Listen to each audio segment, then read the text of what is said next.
మంచిర్యాలండి. ఏంటి సమస్య ఏంటి? మా ఆయన చనిపోయిండండి కరోనాతోని. మా ఆయన చనిపోయిండు. మా అత్తమ్మ వాళ్ళు నన్ను ఇంట్లోకి వెళ్ళి వెళ్ళగొట్టారు. నా పరిస్థితి ఏంది? పోలీస్ స్టేషన్ పైన నన్ను పట్టించుకోలేదు. మా పాప చిన్నది. ఆ, నా పరిస్థితి ఏంది? నేను ఎలా బతకాలి? నాకు ఇల్లు కావాలి అని అంటున్నాను సార్. లోపట్ల ఏమంటుంది మరి? ఆ? సమస్య ఆమె ఉన్నంతసేపు ఇల్లు ఇయ్యని అంటుంది. ఆమె తర్వాత ఇస్తా అని అంటుంది. అది ఎలా పనిష్మెంట్ మీరు చెప్పాలి సార్. లోపట్ల ఏం చెప్పినా మరి? లోపల కాంప్లిమెంట్ ఇచ్చిన సార్. ఏమన్నారు మరి? ఎట్లుంది? పంపిస్తామని అన్నారు సార్. పంపిస్తామన్నారు సార్. అలా అని మాట్లాడుతూ ఉన్నా సార్. అందరికీ నమస్కారం అండి. మా సమస్య మేము ఇల్లు గురించి పెట్టిన, డబుల్ బెడ్రూమ్ గురించి పెట్టిన. డబుల్ బెడ్రూమ్ ఇంతవరకు రాలే. దసరాకు వస్తుంది, దీపావళికి వస్తుంది, నవంబర్ వస్తుంది, డిసెంబర్ వస్తుంది. డిసెంబర్ పోయింది, దసరా పోయింది, అన్నీ పోయినాయి. ఎప్పుడు వస్తుంది మేము? మాకు ఓటు వేయండి మేము ఇస్తాము, మాకు ఓటు వేయండి మేము ఇస్తామని చెప్పి బీజేపీ వాళ్ళు, కాంగ్రెస్ వాళ్ళు అన్నీ ఓట్లు వేపించుకున్నాం, గెలిచిర్రు. ఇప్పుడు మేమైతే మీ దగ్గరికి తిరగాలి, మీ దగ్గరికి తిరగాలి సార్. ఎన్ని రోజులు తిరగాలి సార్? మేము ఇట్లా ఫిక్సింగ్ కూడా ఇస్తాము, 4000 ఇస్తాము. 4000 లేదు, ఏమి లేదు. మోడీ చెప్తారు 500 ఇస్తాం, 1500 ఇస్తాం. అది లేదు, ఇది లేదు. ఎప్పుడు ఇస్తారు సార్ మాకు? పింఛన్ ఎత్తా అంటుంది. కేసీఆర్ 2000 ఇచ్చింది కదా, మరి రేవంత్ రెడ్డి 4000 ఇస్తాడు కదా. 4000 వస్తున్నాయి పింఛన్? లేదు, అదే మాట్లాడుతున్నా కదా మరి. అదే 4000 ఇస్తామన్నారు, 4000 పింఛన్ లేదు, ఏం లేదు.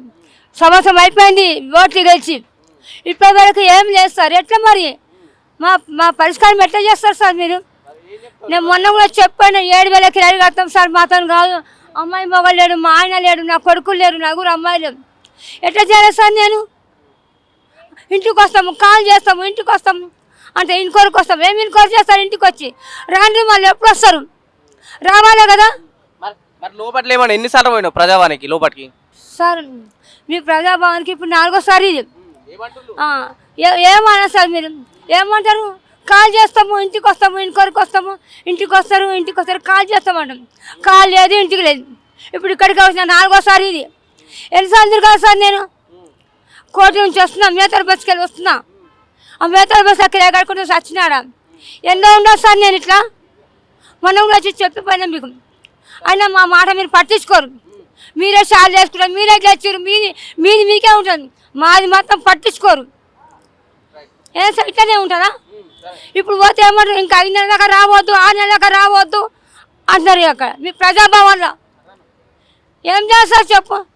రావద్దు అంటారు సార్. ఇది డబుల్ బెడ్రూమ్ ఫ్లాట్ గురించి వచ్చాను సార్. నేను లోపల ఏంటి సార్, ఫైల్ తీసుకుంటున్నారు. ఫైల్ తీసుకొని ఇక చెప్తాం, మెసేజ్ వస్తుంది అది అంటున్నారు వాళ్ళు.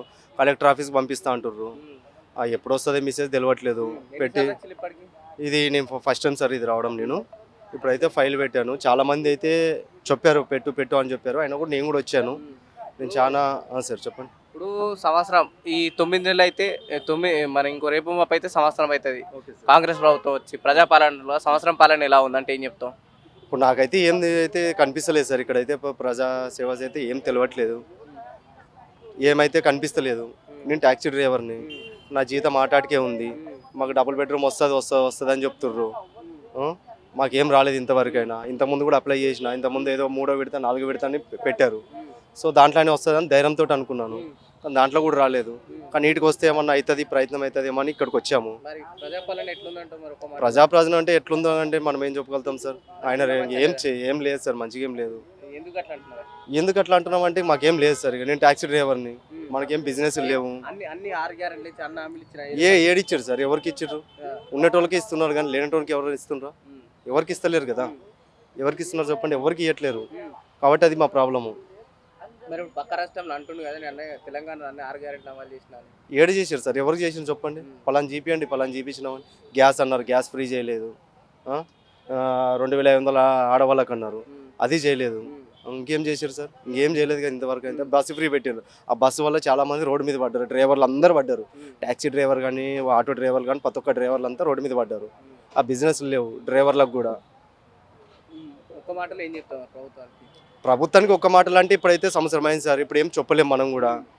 ఇప్పుడు ఫ్యూచర్లో మంచిగా పేదల్లోకి మంచి చేస్తే మంచి జరిగితే మంచిది, లేదంటే కాదు. ఏం జరిగింది? ఏ నుంచి వచ్చినాయి?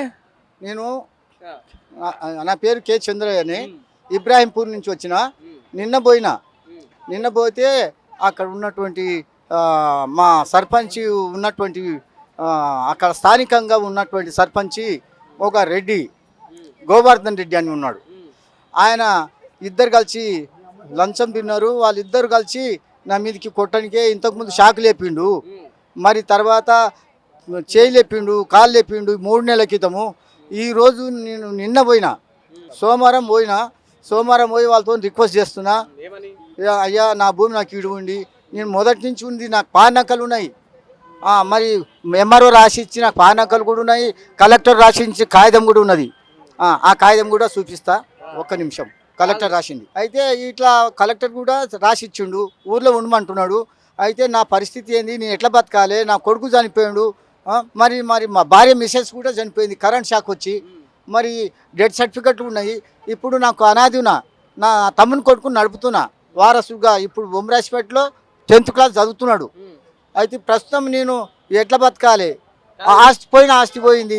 ఆస్తి పోతే నా వారసుడు నా దగ్గరికి వెళ్ళి దెంకపోయే అవకాశాలు కూడా ఉన్నాయి. ఏం ఆస్తి లేదు కదా అని. నువ్వు నీ దగ్గర ఆస్తి లేదన్నావు కదా, నీ మీద దాడి అయితే వచ్చిన అంటున్నావు. మరి పోలీసులకు కానీ మరి అక్కడ ఎమ్మెల్యేకి చెప్పలే ఈ విషయం. రామ్మోహన్ రెడ్డి గారు మహారాష్ట్ర వెళ్ళిపోయారు నిన్న. ఆయన నిన్ననే వెళ్ళిపోలే, ఇప్పుడు 5-6 రోజులు అయిందంట, ఇంకా 5-6 రోజులు పడుతుందంట. మహారాష్ట్రలో పోయిందంట. రామ్మోహన్ రెడ్డి చెప్పడానికి పోయినా, అక్కడ పోతే ఆయన లేడు.